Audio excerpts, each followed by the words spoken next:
Hey, Case, how you doing? Doing good, Jake. How are you, man? Doing well. Coming in, you and Baker, I'm sure knew some of the same people. I mean, in some cases, you even played for some of the same people. What was your perception of him coming in, and what are your impressions of him so far from off season when y'all are both in Texas together? Through the first week of camp or so. Yeah, I've known Baker a little bit. Obviously, we played against each other 2018. He came there to Denver and got the better of us then. So, I've known he's a gamer and can make some big time plays and some big time throws. I was really excited to work with him and being here. It's impressive to see. I mean, I was telling somebody yesterday.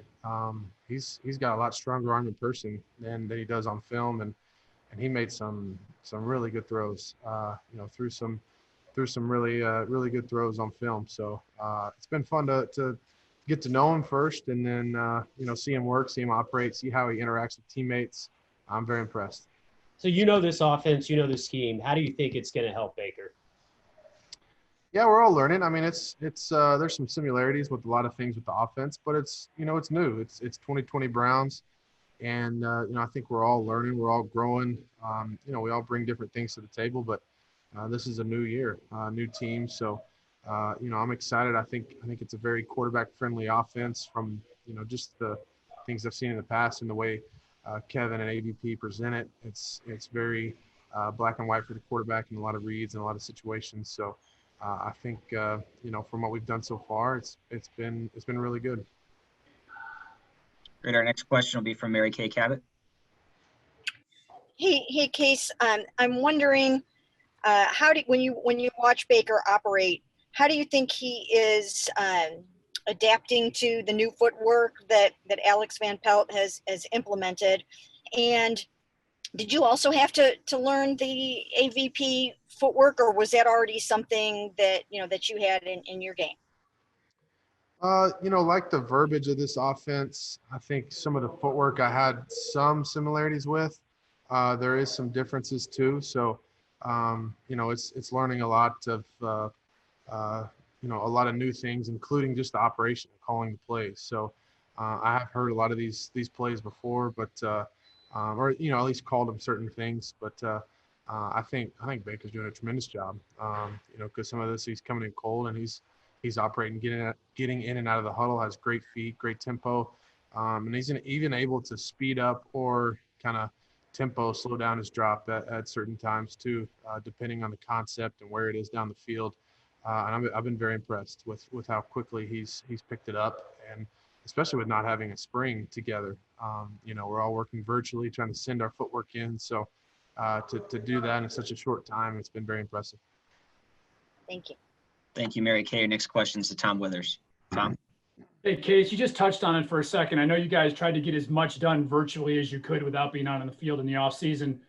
You know this offense, but does it feel like the other guys, is this crammed, condensed time to get all this accomplished? Do you see that being tough on the guys? Yeah, it's a challenge. Playing in the NFL is challenging. Playing quarterback, I think, is one of the toughest jobs that there is. It's probably one of the only jobs I've had, but I'm a little bit biased. But it's tough on everybody. There's a lot demanded of us, a lot asked of us. Kevin and ADP and those guys, they put a lot in installs and present it all during meetings. But we're required to go out there and execute at a very high level. So that's the NFL. That's our job. That's what we're paid to do. And I think guys are responding. Nobody's perfect. I'm not perfect. We're making mistakes, but we're learning from them. We're learning from each other's mistakes too. That's one thing. The reps in the NFL in general, most years are limited, and they're even more limited now. So we're having to learn not just from our own mistakes, but from other people's mistakes as well. You mentioned before too, this is the 2020 Browns. You weren't here last year, but in your interactions with the guys that were here last year, do you really feel like they've put it in their rearview mirror? Have they kind of flushed last year and put it behind them? I think so. I don't want to speak for other guys, but yeah, I think there's a lot of good talk, around the locker room with guys that, say the feeling's a little bit different this year. There's different, just different atmosphere around the ball club. So I don't want to speak for other people, but from my perspective, I think it's been really good. Like I said, we haven't been perfect, but we're growing and we're getting better every day, and I think that's all you can do. Thank you. Thank you, Tom. Scott Petrick, you're up. Hey, Case, what are the discussions and the questions that are being asked in the quarterback room when you guys are going back and watching the film? You ask what are the discussions about? Yeah, like what are you guys focusing on? Are you seeing a lot of mistakes in maybe the reads or where the ball should go when you go back and watch the practice film? I mean, it's everything. It's new every day. I mean, there's critiques on every play. You can talk about your feet on every play. I mean, you can go through situations on every play about every little thing. So, I think AVP, Kevin, TC, the guys in the room, I think it's been good discussion about all different types of things, from reads to footwork to mechanics to operation to, philosophy of, Kevin's done a good job of putting us in situations during certain periods where, our point of emphasis today is, X, so we're going to work on sudden change. We're going to work on second and short. We're going to work on, all different things. And I think it's been good. It's been a good training camp so far. Because you had the time with Kevin, do you feel like you're ahead of those other quarterbacks and they turn to you and ask you a lot of questions? It's a good discussion. We're going through everybody from AVP, TC, Baker, myself, and Garrett. I think it's there's a lot of discussion in there. So I'm not I think you want to bring your past to you, and learn from it. But like I said, this is our team now. This is the 2020 Browns, and we're all looking forward.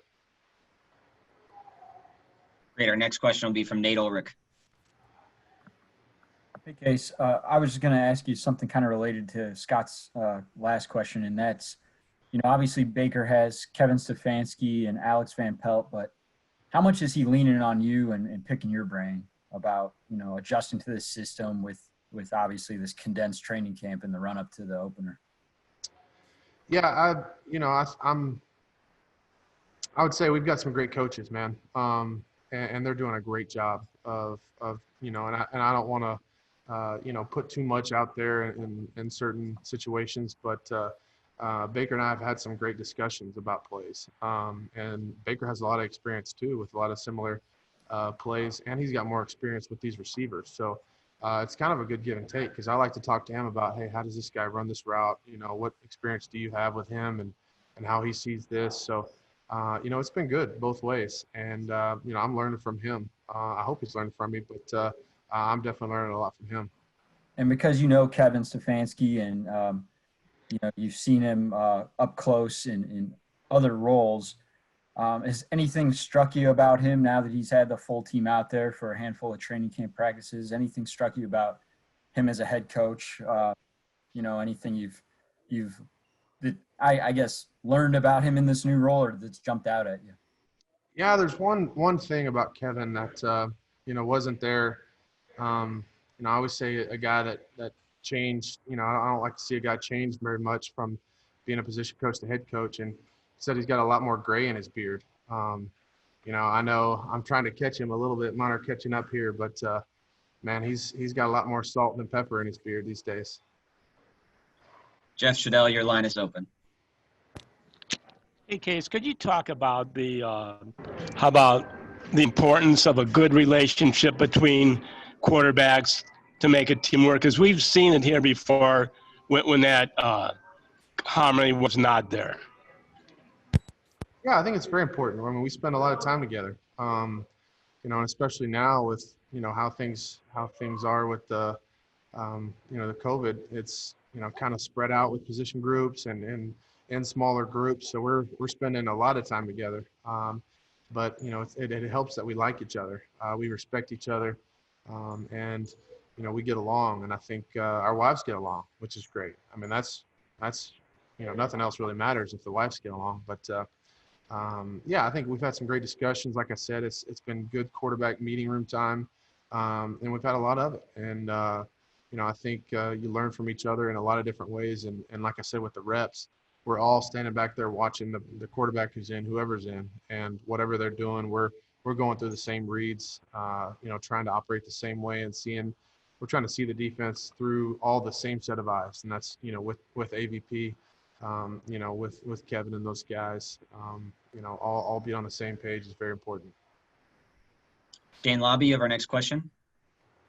Case, I wanted to ask you about, he's obviously not your position coach, but I wanted to ask you about Bill Callahan because he obviously took over as interim last year in Washington. And I guess I'm wondering what you kind of learned about him and what kind of coach he is. I learned a lot about Bill. And, it was a big reason I was excited to come work here. Just the protection game, the run game, the way he coaches that up. It's nice to have some continuity with that and being able to operate with some familiarity and some terms, different things. He's changed up a lot, but he's kept a lot the same too at the same time. So, I'm excited to work with him again and not just have 1 year because he's been in this league a long time. He's coached a lot of ball. He knows a lot of ball, not just O-line stuff. So it's been really good working with him. Tony Grossi, your line is open.